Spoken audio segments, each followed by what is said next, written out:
on the Brown Bears Sports Network. From Learfield, this is the Brown Bears Football Report with head coach James Perry. Brought to you by BSN Sports. Coca-Cola, there's magic when we cheer together. Courtyard Marriott, Providence Downtown. And by University Orthopedics. This is the Brown Bears Football Report with head coach James Perry. Now, here is your host, Scott Cordischi. Hello again, everybody, and welcome to another edition of the James Perry Show, or should I say the Brown Bears Football Report with James Perry. My name is Scott Cordischi. Glad you could join us tonight. We are coming to you live from the Graduate Hotel here in downtown Providence. We are on the second floor, so if you're out and about in the city of Providence, you want to come on by and say hello. We'd love to see you here at the Graduate. Let me tell you that our opening segment of the program brought to you by Bakos Bank, the exclusive banking partner of Brown Athletics and Recreation, a proud community bank serving the people and businesses of Massachusetts and Rhode Island. And the Bears coming off a nice win over the Bryant Bulldogs to complete the sweep of the non-conference portion of the schedule. And let's say hello to the head coach of the Bears, James Perry. Coach, how are you? Doing great, Scott. Thanks. Well, Coach, thank you for joining us, and congratulations on what was really a nice win and just a great second half of football against the Bryant Bulldogs last Friday. Yeah, super proud of the kids, man. You're right. That was a great half, and I thought against a terrific team. So, you know, we played two CAA opponents back-to-back weeks, and to play what is probably our best half of football, and certainly during my tenure, is very impressive. I told John Anderson and a lot of people that asked me the next day, I said, I've been covering Brown football for a long time. That was as good a half of football as I think I've ever seen. I mean, offense, defense, just getting after it, as you pointed out, too, against a very good Bryant football team. Yep, and then, heck, on special teams, we had to kick to what is probably the best kick returner in all of FCS. So the kids did a terrific job. They prepared very, very well. And Friday night, beautiful stadium, beautiful night. Terrific to see him play well. All right, Coach. It didn't start off so great, obviously. You fell behind 12-0, and that was the score at halftime. But in the second half, the Bears really came to life, and they got on the scoreboard on this 47-yard touchdown pass from James Murphy to Trevor Foley. Murphy takes the snap, fakes the handoff, gets rid of it. It's caught, and this one's going to go the distance. There's a penalty marker down, but for the moment, Trevor Foley has a Brown touchdown. Quick pass to Foley coming over the top right there. The flags came out right away. It is offside on Bryant. The touchdown stands. So, Coach, I don't know what types of adjustments you guys made at halftime, but it seemed like Bryant was doing a really good job of getting pressure on James in the first half of that game, whether they were bringing extra guys, whether it was a 3- or 4-man rush. In the second half, you guys seem to be doing a lot better against that pass rush, in part because I think the first play from scrimmage was that little dump off to Childs, right? So instead of pinning their ears back, they're like, uh-oh, we have to worry about that too. Whatever it was, Coach, it just seemed like you did a better job against their pressure in the second half. Yeah, and I think kind of holding our water a little bit, honestly, they're really good D-line. So, you know, while we're always trying to play and fast and score a million points, there are times where you're blocking guys who are really good, and you got to kind of hang in there. Don't hit the panic button, and James did a terrific job of exactly that, you know, kind of getting rid of the football and just sticking with the game plan, which is not easy to do because, you know, in the first half he got hit a little bit. So really proud of him. And those guys up front, we ran the ball. Even in the first half, we ran the ball pretty well, Scott. So yeah. I thought, you know, it was more kind of let the kids settle down and know that we're playing a good team. And then to just watch them play the half that they did was really remarkable. And that play there is an example of just doing your job and doing it well because, you know, Trevor is a fast kid. He's a really talented kid. He's only a sophomore. But he's holding that ball. It's like perfect ball security, right? Yeah.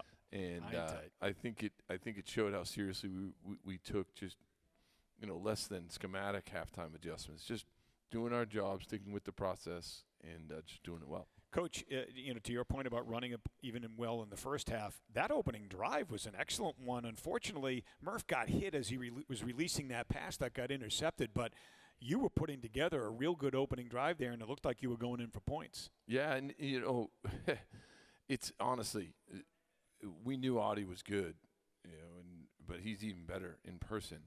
So there's an element of things as a coach that you say, we got to do some things to help out, because on that, we were trying to take a deep shot there on the play where he gets hit. So there's some things that we could do to help our guys out a little bit, but running the ball against a very, very strong front during the first half was something to build off of. And then defensively, we'd already created 2 turnovers. Right. So, I think our guys sensed that there were some positives, even though the score wasn't what we wanted. There were some positives going on out there, and from a coaching perspective, they took seriously just, hey, let's keep playing, and things started to go our way. So we just played that Foley touchdown. That was after the defense came onto the field and held Bryant, which deferred their choice to the second half, held them to a 3-and-out on their opening drive coming out of the locker room, which was huge. Brown scores the touchdown, the pull to within 5. Then again the defense comes on the field, holds the Bulldogs to 3-and-out, and again the offense gets the football back. Beautiful drive. They marched down the field 71 yards on 11 plays, and it was Matt Childs that took it in. Murphy out of the pistol. Takes the snap, gives it to Childs. Childs up the middle, spins into the end zone. Touchdown, Bears. Took him only one more play, but it was Childs up the middle that's worked all in this third quarter. And he gets behind that offensive line that has really dominated so far in the third quarter to take a touchdown, to take the lead here. Yeah, John alluded to it took him one more play. I thought Lenowes might have gotten in there for a touchdown, and Levi's going to be with us next segment. I'll ask him about it, but no harm, no foul. Childs takes it in one play later, right? Yeah, and, it's fun to watch Matt. He pass protects well. He catches the ball well. I mean, for a guy as talented and gifted with the ball as he is, he just does a lot of other things really well. So whenever we can get him in the end zone, we feel good because he does the dirty work too. He's also a guy, Coach. You get him the ball in open space and look out. He's got really that, dangerous. Yeah, those guys who are good with the ball usually don't like mixing it up in pass pro like he does. But we're fortunate. He's done a terrific job on all fronts. So the Bulldogs, to their credit, would come back and regain the lead over the Bears 19-15, but then the Bears would respond once again. It was a 6-play, 79-yard drive, and again, it was Childs taking it in. First and goal to go for the Bears. They have it at the 1. Murphy operates out of the pistol. Childs standing behind him. Takes the snap, gives it to Childs into the end zone. Touchdown, Bears! It's Childs right over the right side as the offensive line is dominated here in the second half. And the Bears take the lead here in the fourth quarter. Did you get a sense, Coach, that you maybe, we talk about how you guys like to play fast. You play fast. Did you get a sense maybe you're wearing them down a little bit? Well, I think, from our kids' perspective, I think they just really stuck with it. It's remarkable. We played 10 linemen. So, that is a strength of ours, the depth that we have there. And it started to express itself, but mainly just through their efforts. I mean, John hit the nail on the head. We were really, especially in the run game, just grinding out some terrific blocking there. And we got a number of guys up front who are doing that. And to play 10 is a cool thing. It says a lot, too, about those men up front, too, because that's a position, maybe as much as any other on your team, that took some serious hits during the offseason with graduation, with transfer, and things of that nature. And for those guys to go out there, not just 5 of them, 10 of them, rotating in, some guys maybe not having the experience that you want. It's been pretty good. Yeah. I mean, and we're lucky. Eddie does a great job with them, coaching them. And we got, like I said, we got some really terrific leaders and older guys. But it's actually dispersed. I mean, we got younger guys who are terrific leaders too. So in that room, so I know everybody on the team feeds off that on both sides of the ball. We got a terrific defensive line where we play a ton of guys. Yep. And we got a terrific offensive line. We play a lot of guys too. I know Coach Morrissey. He was with you at Princeton, was he not? Yep, 6 years. Yeah. So, and back reunited with you here at Brown. We'll talk more about the Princeton Tigers in just a moment. So the game's still very much in the balance. The Bears take the lead on that Childs touchdown, 22-19, but they would extend it to a 2-score lead on this magnificent run by Quentin Brown. They lead by 3, 22-19, driving for more. Murphy, snap, hand it, Brown up the middle, gains a yard, maybe 2. Oh, he's still on his feet, still going! And he's on his way into the end zone for a touchdown! Unbelievable run by Quentin Brown. Shades of the Georgetown game, and the Bears go up by 2 scores.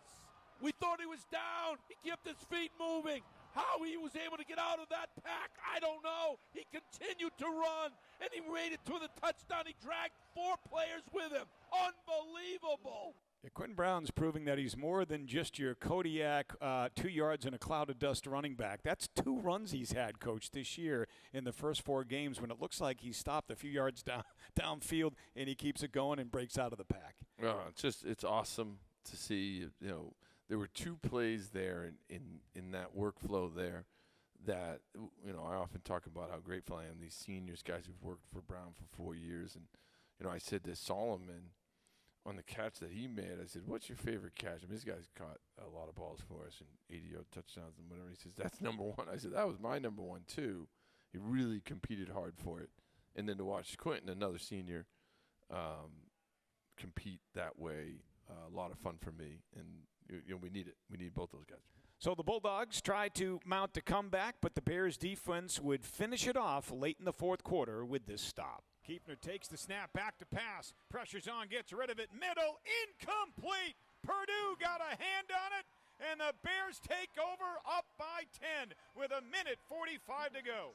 Coach, the defense got it done as well in the second half. I mean, he outscored them 29-7 in the game's final 30 minutes. So offense, defense, you really had it going there in the final 2 quarters. Yep, an awesome way to finish it. John, he's our kind of Mr. Everything team captain. It seems like there's 3 of them sometimes on the field, and fitting way to end there. And actually, we were able to get we needed a first down to knee it. So, all around, yep. a terrific effort in that second half.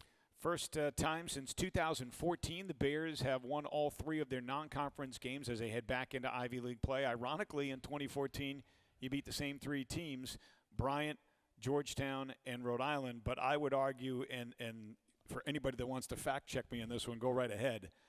Those 3 programs are in a hell of a lot better shape right now than they were back in 2014. Those are 3 quality wins, Coach, that your team picked up. Yeah, I mean, you're talking about Patriot League, and Georgetown's going to have a terrific year there, and then 2 CAA teams, and at a time when, in the Ivy League, people don't even play the CAA. So, I'm really proud of the kids, and I think, they took seriously building off those efforts. We got 8 days to get ready for Princeton because we played on a Friday night. So they feel good about what they did there, especially the last 2 weeks, and they're hungry to now get back in league play and use the 8 days of preparation. Coach, I know 2 years ago it was that win one, loss one pattern, and you wanted to kind of eliminate that type of getting too high after a win, et cetera. How do you prevent that now, right? You've won a couple of straight here. I don't know if that was even a factor at the start of the Bryant game. Did it take them a half to say, okay, wait a minute, we got to get going faster than we started? But how do you guard against that now as we head back into Ivy League play on Saturday? Yeah, I mean, from my perspective, just watching these guys practice, I got to keep them level-headed. The energy has been remarkable. So, I think that they're going to be flying high. We're at home.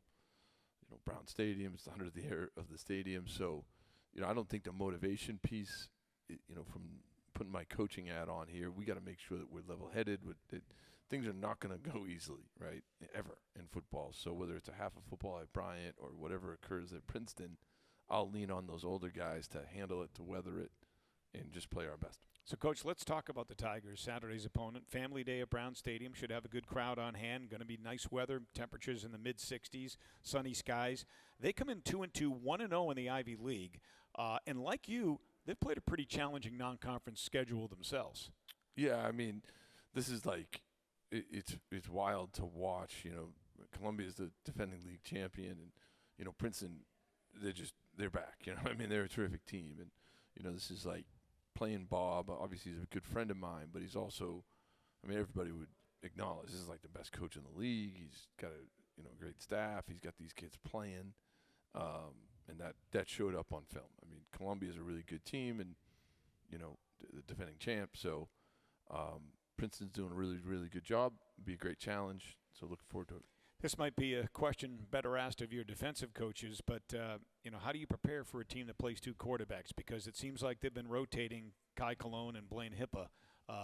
Maybe every couple of series they kind of switch in and switch out for each other. Yeah, well, Dan hasn't had a break because we didn't even know who we were playing last week. True. And then, for us, whenever it goes to the running quarterback, that's a challenge. Man, I mean, our kids really met that challenge. And you're going into the game, you don't know if the starter's back. You don't know between the two other kids that they played. And I thought Dan and the staff did a terrific job. And now we have film on both these guys. So, it's right. We kind of know what to expect, at least on some degree. Both of them have talents in slightly different ways. But, I mean, we're fortunate. We're coming off a week where we had to prepare for everything. So going into this week, they've done a good job with playing multiple quarterbacks for a long time now, and they got two terrific ones right now. Coach, what do they look like defensively? And I only asked that number because their numbers aren't great, but again, part of that is the teams they played. Like, for instance, last week, Mercer's a hell of a team. They're one of the best teams in FCS football. They've also dealt with some injuries, particularly on the back end of their defense. But when I think of Princeton defenses over the years, they always seem to have a game wrecker up front, right? Somebody that just wreaks havoc in an opponent's backfield. Yeah, and I mean, some of those guys played on Sundays. Not some of them. It was like a string of like 5 guys. So, they've got tons of talent up front, and that's been a long time. Honestly, what's been consistent is they're always super multiple.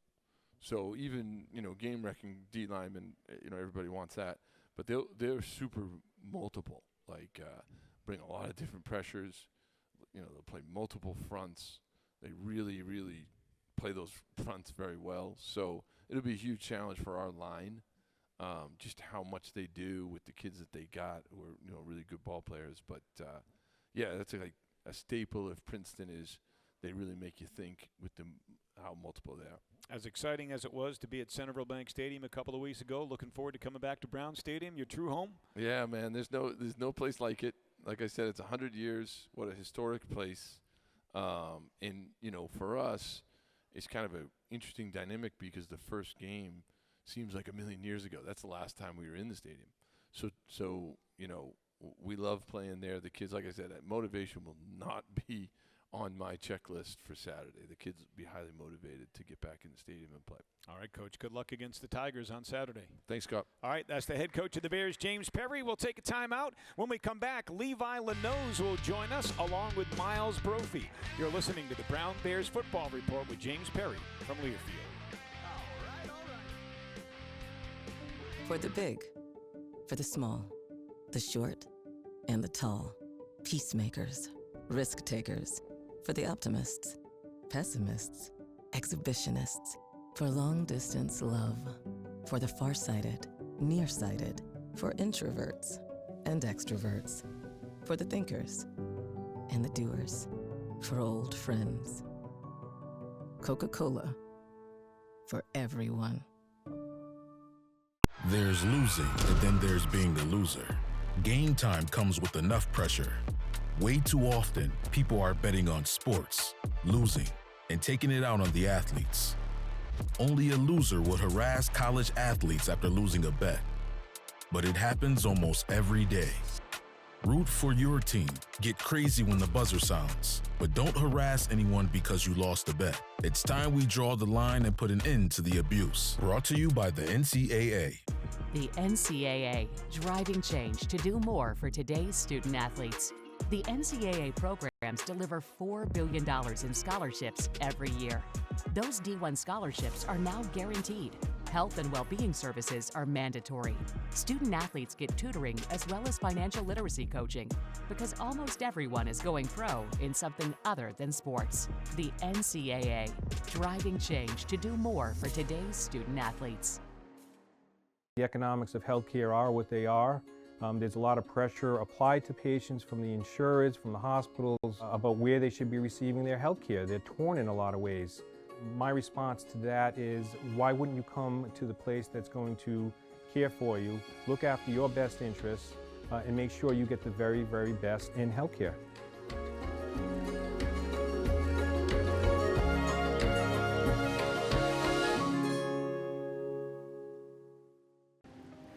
Hi, I'm Elizabeth Beisel. As a 3-time Olympic swimmer, I know how important it is to take care of your health. Here in Rhode Island and southeastern Massachusetts, we are fortunate to have the team at University Orthopedics taking care of us for all of our orthopedic needs. Whether you are swimming laps or swimming to raise money to cure cancer, their team has you covered. Remember, you don't have to be an Olympic athlete to be cared for like one.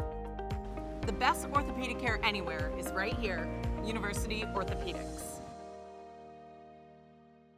Hey girl. Hey, how are you? Good, how are you? I'm good, thank you. I'm glad I ran into you. I'm looking to switch banks and I know you're with Bakos. How do you like it? Bakos has everything I need. I just opened a free checking account. No monthly service fees, no transaction fees. It's great. So is the customer service. Staff members really take the time to understand my personal financial needs. The best part? Bakos treats you like family. Isn't that right, Penny? Looks like I'm switching to Bakos Bank.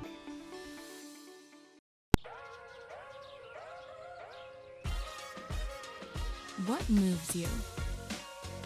Whoever you are, wherever you're headed. Physical therapy can take you there. For the morning risers, the super moms, the weekend warriors. High Bar is here to elevate the everyday, so you can feel better. We're back to the Brown Bears Football Report with James Perry, broadcasting live tonight from the Graduate Hotel here in downtown Providence. And this portion of the program brought to you by Rhode Island Medical Imaging, the official MRI provider of Brown football. With 14 MRI locations statewide, Remy's specialty-trained physicians and patient-focused care are in your neighborhood. And joining us on the show tonight, to my far right, we have a junior defensive back / outside linebacker. Depends what you want to call him. A transfer from Davidson. Miles Brophy is with us. Miles, how are you? I'm great. Thanks for having me. Well, thank you for stopping by and joining us. And to your left and my right, we have a junior tight end from Atlanta, Georgia, Levi Lenowes. Levi, how you doing? Wonderful. How are you? I'm doing great. Well, thank you both for joining us. Congratulations on the win over Bryant. Levi, I'll start with you. I was kind of joking with Coach in the first segment. We were playing the play-by-play highlights of the game, and Childs had the touchdown only because they didn't give it to you. I mean, I didn't go back and watch it on film. Were you down and were you out at the 1-yard line? I might have been a little bit biased, but I think I was in. So I did too. I mean, in real time, I thought you were in. Yeah, it was definitely. Matt's done a great job all year on that Kodiak package. Or I guess I don't think even in that we were in Kodiak, but just running it in, getting it in. But I thought I was close. I talked to him after the game, and I was like, you're welcome. I love it. Levi, talk to me about that second half, and then I want to get your perspective, Miles, from a defensive standpoint. I don't want to say it didn't look like you got off the bus in the first half, but that just wasn't the Brown Bears in the first half. But, boy, that was one hell of a performance in the second half. What was the difference? What were the adjustments you made at halftime, and what allowed you to be that good in the third and fourth quarters? Absolutely. I think all year we've been about playing fast and starting off fast and playing our game. We were ready to clash. We were ready to kind of get it going. And after that first half, we kind of went in the locker room and we looked at each other in the face and we were like, hey, we got to get it going. We got to play our game, and that's most important. And that starts with playing fast. And with Coach Perry, that's always been the MO. And I think that second half, we just started off. Trevor had a great catch and run for a touchdown that led a spark, and just one thing after another, it kept on kind of snowballing from there. And from a defensive perspective, you guys are the ones that set the tone to start the second half, because Bryant, who won the toss, deferred to the second half. And what do? You hold them to 2 3-and-outs on their first 2 drives, allowing these guys to come on the field.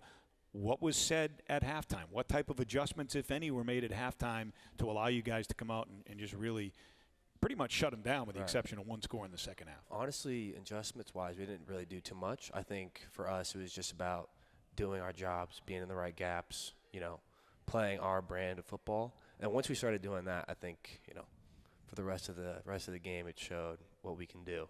And so I think just in the first half we were kind of, a little shaky, but even at halftime, everyone had a vibe of confidence. Everyone knew, just go out there, do our job, and the rest will take care of itself. So you're from Austin, Texas. Yes, sir. Went to Davidson and transferred to Brown. I'm curious about your route here. How'd you get here, and what made you want to come to Brown? Yes, sir. So I actually, the Ivies and just good education has always been kind of my goal through football. Yep. And I was recruited by Brown coming out of high school a little bit, and it didn't end up working out. I ended up going to Davidson.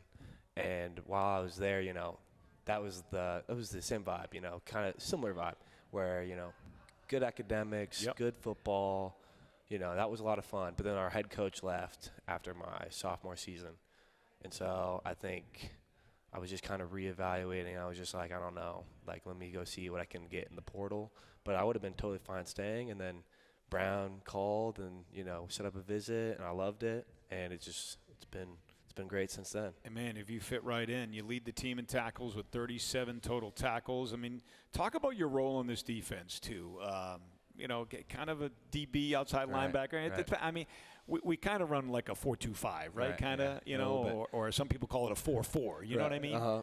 I think for me, since coming in, it's always been kind of like they've been telling me like slow down a little bit, because in the run, like every time I see the ball being handed off or play action, I'm kind of downhill a little bit faster than I should be sometimes. But I think that's how it's always been. Like Mole, he came whenever I was committed in the spring, and he met me in a Chick-fil-A, and he told me like, hey, I think you can lead the team in tackles. And so that's kind of how the defense is built. Everyone's spilling the blocks to me, and I just got to make the play. Nice. Levi, I look at your position, the tight end position, and I think it's as healthy as it's been in a while here at Brown, particularly with guys like you and Dylan kind of leading the way. It hasn't been an overly used position in terms of spreading the ball out to our tight ends, but I feel like with you two now and where you're both at in your careers, I feel like we're utilizing the tight ends more on offense. Yeah, absolutely. I mean, Dylan and I have been a great 1-2 punch, and we have a great competitive spirit, but we go out there and we work together really well.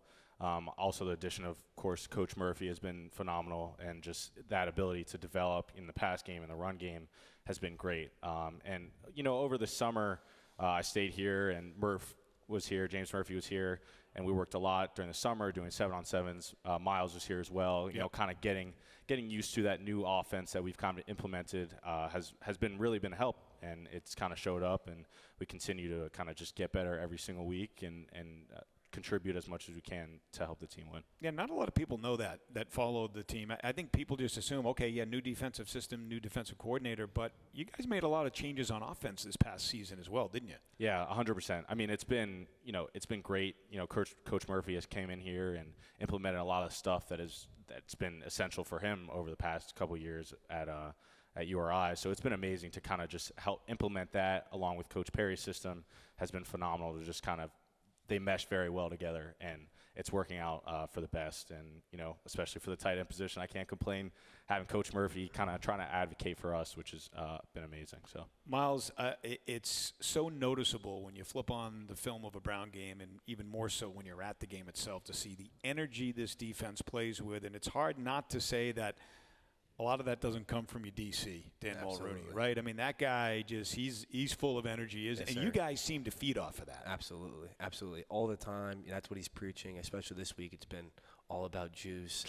And then since the first meeting, that's what it's been about. He's been saying, I want, like, even at practice, like, I want the sideline, people want to be like, who the heck are those guys? Like, they are absolutely insane. That's the vibe he's always wanted. That's what he's been preaching since day one. And I think everybody has really clinged on to that, and really, we've executed on that, and I think, the results show for themselves. Yeah, one of the good things you guys have done, too, is force turnovers, right? Yes, I mean, the most important stat that, contributes to wins or losses for teams in your sport is usually the turnover margin. And when you guys have won the turnover battle, you've won your games. And when you haven't, you didn't, right? Up at Harvard. So yes, how important is that to be a ball hawk? At the same time, you got to make the tackle, right? Yes, you don't want to just ball hawk and let the guy out of the tackle. But how important has that been? Super important. I mean, like you said, when we get the turnovers that, and that's another thing. Like, since day one, it's been strip attempts, like punch at the ball. We work that, we practice that, and then you see that in the games. And then same thing, Coach Moy, I dropped an interception or two during fall camp, and it's like, oh my God, make the play. And so that's always been emphasized. And once again, I think it shows in the games. Levi, in the wins this year, the offense is taking good care of the ball. And, that interception by Murph, notwithstanding at Bryant, he got hit on that play. Otherwise, I think that's a complete pass. And if we're not scoring on that play, we're down inside the 5 and we're scoring on the next one. For sure. But the point is, like, when you guys take care of the football, the way they're turning it over, that's a pretty lethal combination. Absolutely. I mean, we preach ball security all day, every day. Coach Edwards and Coach Perry and Coach Murph are all ball security, high and tight. These guys want to come after the ball just like our defense does to other teams, and they do a great job at practice. We're not fully tackling, but they punch at the ball. They try and rip at it. They do a great job at kind of prepping us for that. But like you said, I mean, when we don't turn the ball over and they have turnovers, there's a higher percentage to win the game. And also just, momentum-wise, it's really great to have such a juiced-up defense, honestly. We feed off each other very well. When offense, maybe has 3 and out, hopefully we won't have a lot of those. But that happens and defense goes out and, Ike or Tommy or Jack Middleton has a huge sack or Brophy or someone else has a huge interception. I mean, we feed off each other's energy very well, and no matter what adversity we're faced with, truly, I think that we play a very good complementary football. I want to ask you both, the question about how do you not embrace success? I mean, it's hard not to celebrate like a win you had 2 weeks ago over Rhode Island, right? Nationally ranked team, top 10, Governor's Cup. Well, I mean, you answered that. You went out and you won your next game. That's a great thing. Although maybe it took you a half to get going. I don't know. But my point is, how do you not embrace success, right? 3-0 in the non-league, now heading back into Ivy League play. How do you focus on Princeton and not let that success get to your head, so to speak? Yeah, I mean, I think generally Brown's usually the underdog, right? I mean, we were picked last in the Ivy, which everyone on the team thinks is absurd. And, that underdog mentality, no matter how many big wins, how many top 10 wins, whatever the wins are, that is true to our core, is that underdog mentality, and keeping, adversity and all that stuff and working through that adversity is something that's kind of essential to who we are as a team, and building off of successes, but not taking them, just taking them with a grain of salt, as you will. Miles, without giving away any game plans, you face an interesting challenge this weekend in that Princeton uses multiple quarterbacks, right? I mean, they use the kid Hippa, they use the kid Cologne. They have multiple tailbacks that they like to use as well. They get a very talented freshman receiver, the kid Robinson, as well. So you got a lot of challenges as a defense that you guys are going to have to deal with on Saturday. 100%. I think for us it's just, and this goes back to the last question, like the standard is the standard. And, obviously we got to know when number 2's in the game versus number 12. Yep. So, we key those things. But honestly, like what they're doing, it affects what we do a little bit. But what we got to do is we just got to stay in our gaps, make tackles, and, get turnovers. And then I think everything will work out just fine. Now, you have 3 brothers, is that right? Yes, sir. Yep. One of them plays soccer at Air Force? Yes, sir. Yes, okay, sir. How about the other 2? Are they athletes? Yep.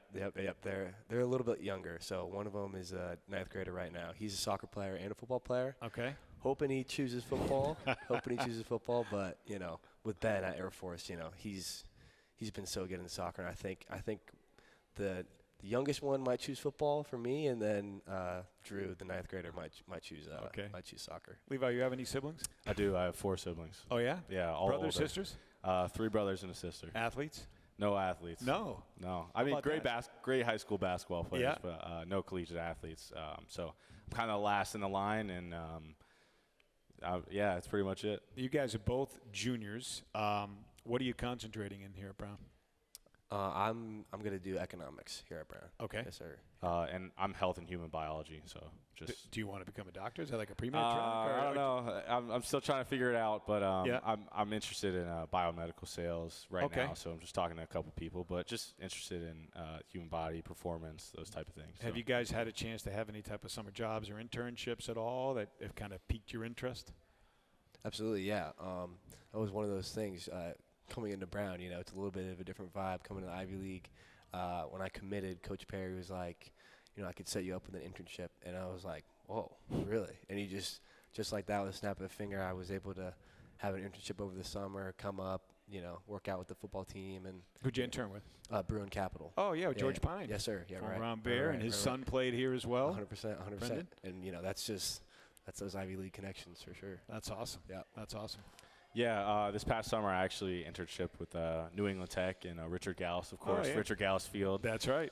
It was amazing, an amazing opportunity. Me and fellow running back Jackson Bennett worked there the whole summer. It was a great opportunity. I mean, we saw kind of behind the scenes on what really makes a school and environment kind of like that run. It was an amazing experience, but so not necessarily field related, but it was a great experience as a whole. Well, guys, thank you for joining us on the show today, and we look forward to Saturday at Brown Stadium. Going to be nice to be back at Brown Stadium. Yes, absolutely. Sir. Absolutely. All right, Levi Lenowes and Miles Brophy, our guest here on the Brown Bears Football Report with James Perry. We're going to take a break, and when we come back, we're going to be joined by some members of the Brown volleyball team. They finally get to play some home matches this weekend. Of all the teams in Division I volleyball, nobody has waited longer to play their first home game than Brown, and they'll be hosting Harvard this Friday night. We'll talk to some members of the Brown volleyball program when we continue with the Brown Bears Football Report with James Perry right after this. For well over a century, the men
We are the change makers, the rebels, the champions. To be a bear is to possess brains and brawn. To be a bear is to have an insatiable hunger to win, in sports and in life. We are indomitable, unshakable, and unstoppable. We don't just play the game, we change it. Our style is not for everyone. We buck the status quo, we push the boundaries, we think and play outside the box. We are innovators, trailblazers, and leaders. We take our work seriously with unparalleled focus, unmatched humility, and unequaled joy. We are an uplifting community that empowers self-discovery in a way that makes everyone better. All on a campus that exhibits an inspiring spirit of creativity and collaboration. We are the Brown Bears, ever reaching, ever curious, ever resilient, ever true. Together, we roar.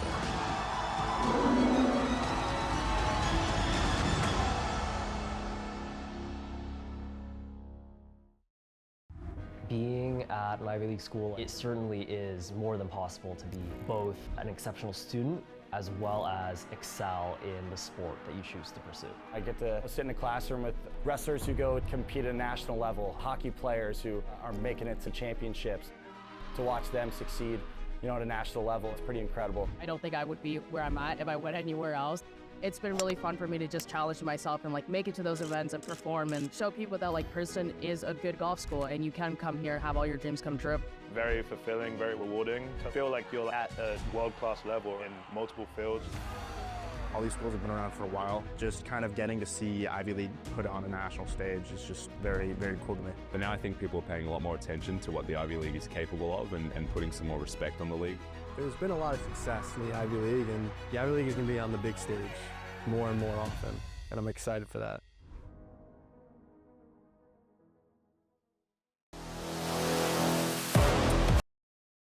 Bears football report here on the Learfield Varsity Network. We are coming to you live tonight from the Graduate Hotel here in downtown Providence, and our final segment of the show is brought to you by Coca-Cola, the perfect refreshment. Share a Coke this season. Well, as I mentioned, the Brown volleyball team has waited a long time to play their first home game, and they'll do that Friday night when the Harvard Crimson come to the Pizzatola Sports Center. Joining us right now is their head coach, Taylor Virtue. Taylor, how are you? I'm great. Thanks for having us, Scott. Well, thank you for stopping by and joining us. I appreciate it. And to your right, we have a sophomore setter from Huntington Beach, California, Julia Kakkis. How are you, Julia? I'm good. Well, thank you for joining us. And to your right, we have a senior libero, defensive specialist from Tampa, Florida, Jessie Golden. Jessie, how are you? I'm good. How are you doing? Doing great. Well, thank you all for joining us. Coach, it's got to be nice to finally be back home. I've never seen anything like this. 14 matches, all of them on the road to start the season. You're the last Division I volleyball team to play a home match. What a fun stat. I didn't know that. Yes. We're incredibly excited to finally be at home. Honestly, we have to remember what it's like to build our routine back in the Pizzatola, but really, really grateful to be here and excited to take everything we learned from being on the road and put it to work here tomorrow night. I just want to know who does the scheduling. You, Coach Chilcote? I mean, come on. You know, it's a combination, and the Ivy League didn't help. I'll tell you that. But we're, I looked at the schedule early and thought, that's going to be tough, but there's been some really good stuff. We spent a lot of time together. Our team bonding, our connection has been fantastic. And so although maybe not how we would have drawn it up, there's been a lot of positive to come from it. Julia, 8-6 through your first 14. Describe to me in your own words how you think the season has gone to date. You've certainly had some good wins. 2 weeks ago, you swept Princeton and Penn on the road. But how has the season gone to this point in time in your eyes? I think we have really turned it around from last season. I think our attitudes, our work ethic, everything has really improved. I think that Ivy League play and our preseason games, we were both really locked in. I think that when we showed up to Princeton, we were ready to go, and we followed the game plan, and we knew it was happening, and we were just able to get things done. And I think that's also how it worked against UCF and some of our other higher level preseason games. I feel like we've also been able to work really well together, even with freshmen and everything, really easily. First week of preseason, we were already meshing really well, which I think was a lot better than last season. And I think that was one of the key things, was just being able to play as a team very early on. So Jessie, first of all, not a lot of teams go to Princeton and Penn and sweep on the same weekend. It's just not a lot of teams do it. Your team did, but what I think the viewers don't know is your team did it during a week where half the team was sick. I mean, you couldn't even field a full team for practice. How did you guys manage to muster up the energy and the wherewithal to go and sweep Princeton and Penn on the road after the week that you guys had to endure in terms of, physically, you're everybody's sick? Yeah, I think that we worked a lot on our mentality throughout the week, especially not knowing who was going to play on the weekend. And kind of just figuring it out as we went along with practices. Even Julia wasn't there the day before our game, and she came in and played great. But I think just figuring out how to play as a team and not having every piece that we were used to maybe was a big thing. And just we went out on the weekend and just were we're all back, let's just play and have fun. And I feel like we did that. Speaking, Julia mentioned Central Florida. What was it like for you to be able to go and play at home in the Sunshine State? It was great. I got to play a lot of former teammates, which was really fun. And beating my old competition was the best feeling. So it was awesome. That's great. In terms of scheduling, I'm just curious. I know sometimes teams do this. Mike Martin, the men's basketball coach, I know how he schedules. Sometimes you try to schedule a game in the area of maybe your juniors and seniors. If you can, it doesn't always work out. Did you have that in mind when you scheduled Yeah, games down there? absolutely. Yep, we try to get everybody home or close to home once in their 4 years. Yeah. And like you said, it doesn't always work out, right? We've got athletes from all over the country. But when we have the ability to get them home in front of their families and friends and back in their home state, it's pretty special. And to get a win is even better. So, yeah, it was exactly that. And we're going to look to do that again, hopefully for this one next year. Yeah, Julie, you came in and you contributed right away as a first year. And all Ivy honorable mention.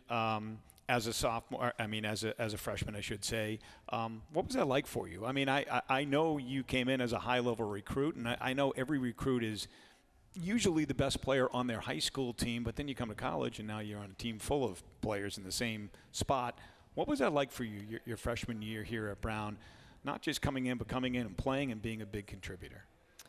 So when I came in, I was injured, so preseason was kind of a tough transition period, but going to Ivy League play, I think I just realized, like, it starts now. Like, this is the game, this is the practice where everything changes, the dynamic changes, and going from, like, being injured to then playing my first Ivy League game after not, like, fully practicing, like, the entire week before that was definitely a tough adjustment, but I feel like as Ivy League season went on, I started to, like, find my place and feel like I'm making a difference, like I'm making an impact, and this is what I meant to do. Coach, injuries were definitely a part of last season. I mean, you don't like to use them as excuses, but they were. I mean, I think Ella, right, was injured. Obviously, Bo Vanderlaan. I mean, if she doesn't get injured, she is 4-time first-team All-Ivy, no doubt in my mind. Mine either. But that was a part of last year, right? Yeah, for sure. Absolutely. I mean, honestly, it's a part of every year. Yeah. And there is a ton of preparation you can do. We always are prioritizing recovery and scheduling, but sometimes you have to get a little bit lucky when it comes to that. And I think last year we got a little bit unlucky. This year we've been incredibly thoughtful in the way we've structured things, sort of as a result of last season. But I also think we're playing pretty high-level volleyball. They trust each other, and a lot of that can mitigate injury, which has been the story of our season so far. And I mean, a huge credit to my team. I've told anybody that will listen, these guys came in ready. They were in shape, they were fit, they were prepared to play at a high level from day one. And it's a huge deal for a fall sport to have that. Can you talk about how important Jessie has been to this program? I mean, 2-time reigning Ivy League Defensive Player of the Year. I mean, what has she meant to Brown volleyball? Yeah, one of the best to ever do it. I don't think anyone's ever been nobody's ever been 2-time Defensive Player of the Year at Brown, and I'm not sure anyone's ever done it at a 3-time clip here in the Ivy League. Jessie has just been steady. She's been our anchor for really 4 seasons, and to have somebody that you can rely on, is going to make plays night after night. I mean, it's indescribable what they give you, right? We have so much steadiness both in reception and on the defensive side of the ball. We talk about the number one most important stat in volleyball is side-out percentage, and you got to be able to pass the ball to do that. And for 4 years, we've been able to do that because of Jessie. And Jessie led the league in digs the last 2 years. I think, am I correct in saying second maybe going into this weekend? But we have a whole league scheduled to play. But when you hear a coach say nobody's ever done it 3 times in the Ivy League, does that motivate you in any way? Not that you need the motivation. Yeah, it's obviously motivating to want to be the first to do it, but more I'm focused on I want to win the league with my team, and I can't do it without all of my teammates. And I'm just super grateful to even be able to say that I was 2-time Defensive Player of the Year. And if I end up getting it a 3rd time, that'd be great, but more focused on winning the championship this year. Coach Julia, 9.38 assists per set, 3rd in the Ivy. Yep. Reminds me a little bit of a young Sierra Jenkins. Is it fair of me to say that? I mean, Sierra was a special player. Absolutely. I mean, just a special player. But are there similarities in your eyes? You're with her every day. You see her play. Yeah, 2 of the best setters to have ever played at Brown, absolutely. And I mean, both of them incredibly offensively minded, both of them attackers in their own right, playing 6 rotations, really running it. The mentality, both of them steady. If you watch either of them play volleyball, not the biggest, loudest personality on the floor. They are, again, I referenced Jessie as our anchor. Julia and Sierra both had that same mentality, and it's incredibly important to find that in a setter, somebody who's not going to be too high or too low, but just stay in there and do their job. And you're absolutely right. I mean, Sierra was special, and there's so much about Julia that is similar, and then she's even got an edge that's a little bit different that we're excited to continue to grow and get better in the next 2 seasons. Julia, can you talk to us about the art of playing your position setter? Because I feel like there's a couple of things that you need to have to be a great one, which I think you are, and that is, number one, knowing the tendencies of your teammates and how and where they like to be set up. And then it's also just having that innate great feel for the game and for the moment. Like Sierra was so good, you know, sometimes you think she's going to set and she'd do the quick hit, right, and get the point. Like, it's just having that feel for what's going on. Can you explain your position and how important are those two things to being a great setter? Yeah, I think that feeling you're talking about is like a volleyball IQ type of thing. I think as a setter, you really need to understand the game past your own position. I feel like a lot of positions, you just need to know what's going on with yourself. I think as a setter, you have to know what's going on with every other person on the court. You have to know what their strengths and weaknesses are. You have to know how to communicate with everyone. In terms of like hitters, like knowing like each different hitter, how they want their set, the speed, everything like that, and knowing how to adjust for them and how to make them successful, I think is a big part of my job. And just like making the ball better, whether it's from the pass or dig, and just trying to make everyone else kind of look good and help them be successful, because then that's like what makes me get that feeling or be successful. And also like the attacking, like me attacking my dumping is a very like a volleyball IQ thing. I think I do like this thing where I look like through the net at the blockers before I set the ball, which I think is something that helps me choose like who I'm gonna set and like the art of setting. And I think, yeah, just the volleyball IQ and being able to read everyone on the court on your own side and the other side is a very big part of it. Yeah, knowing how Masha and Sophia like to be set up and where they like to be set up, right? Mm-hmm. Jessie, I get to talk to your dad a lot when he comes up. He's a Syracuse guy, so we share a common bond. He graduated a year or two after I did from Syracuse. But, you know, I feel like your family's been at a lot of your matches over the years, coming up from Tampa, Florida to Providence, haven't they? Yes, they're definitely my biggest supporters. My family loves coming to the games. I think my sister and her girlfriend are the #1 Brown volleyball fans. They have every single piece of Brown volleyball merch I think that's out there. That's awesome. You're a senior, so, I mean, this is it. But we got a lot of volleyball left here. But what are you concentrating in? And ideally, what do you want to do after you graduate? My concentration is business econ, and I'm also doing entrepreneurship. I've accepted an offer with a financial management position at Accenture, which is a big consulting firm. Yep. So probably doing something in finance, which my dad and my entire family are accountants. So at least not being an accountant, that's a little too boring. But sorry, Dad. So yeah, sorry. But yeah, so probably something in finance. We'll see how my career evolves. Did you have some type of summer job and or internship that led to this? Yeah, so I got a return offer from my internship last summer. Yeah, and then, was it in New Jersey, did you tell me? Yes, it's in Hoboken. Yeah. Yeah, super excited about it. That's it. So you're going to be a Northeasterner now, huh? I know, it's crazy. Staying in the cold is really crazy. Julia, you don't have to declare your concentration until, is it the end of first semester, beginning of second semester? Mm-hmm. Do you know what you want to do? Yeah, so I'm concentrating in public health and then also doing pre-med requirements because my goal is to go to med school after college. Wow.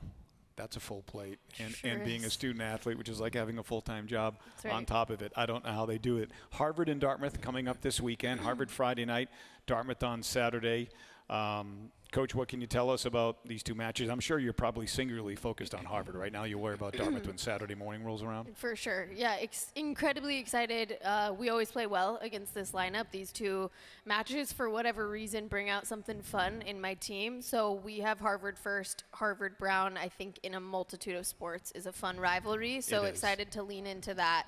Harvard's good. They've got some weapons. They always do. They're always a little bit dangerous. So excited to see how we stack up against them. I think they've got two athletes in particular that we're going to have to slow down. But yeah, I think we match up well and excited to put that to the test. And then, you know, we've started to look at Dartmouth, of course. But again, think we match up really well. We always do. I know this is your third year as head coach, so it's not like you're a rookie anymore, but you've done such a great job transitioning into this role from assistant to head coach. You've taken this team to the Ivy tournament your first 2 years. What was that whole transition like for you? Man, it was as smooth as you could have anticipated. Honestly, I think it's so rare for coaches to get to take over a program that they know and love, and every single one of the athletes on this team now and on the team when I was, taking over the position were people that I'd helped recruit. And so having really solid relationships with those guys was a big deal. I mean, I'll never forget that senior class that was with me my first season. Yep. I was named head coach, and then days later they're in my office saying, all right, like, we're ready to lead this thing with you. And what a gift to have, mature athletes like that want to do it the right way. And a really impressive class that helped us obviously get to that first Ivy championship and then another one last year. And I have no doubt that's where we're headed this year too. We got some games to win. We got to take care of business, but these guys are just as hungry and talented as the last couple of groups, and even have more in the next couple weeks. I have no doubt. And it's kind of cool to see, where you and Hen and the rest of you coaches helped build this program, and now you're continuing that high level of success to the point where now I'm sure that helps you on the recruiting trail, right? I mean, to get somebody like Julia, to get a Sophia Wolfson, right, who was a Fab 50 recruit nationally, because you're winning and winning consistently. For sure. I mean, it was incredible to watch Ahen take this program truly from 8th to 1st in a matter of 4 seasons, to get to learn under him for 2 seasons and really figure out the right way to do this thing in the Ivy League, which is a little bit of a nuanced job compared to the rest of the NCAA. And certainly our success helped attract, the right people to this place. And it's the success, but then it's also making sure that you're finding the right fit. And I think we've created a culture where athletes can see themselves here, are proud to be a part of this, not just as athletes, but as students. And I'm incredibly proud of that. Julia, why did you choose Brown? What made it the right fit for you?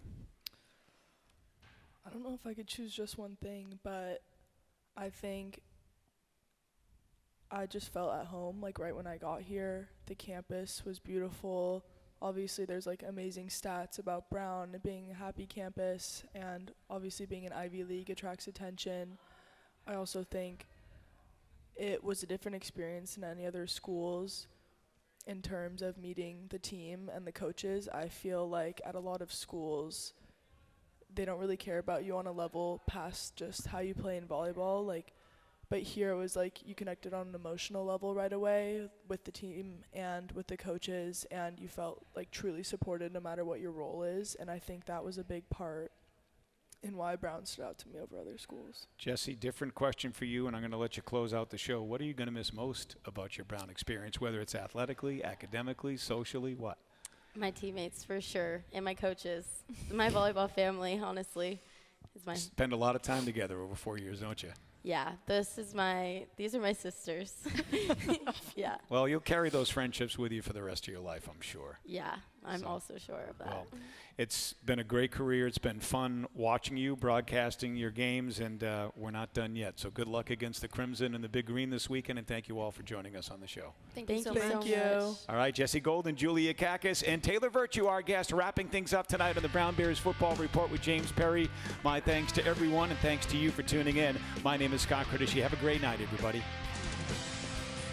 This has been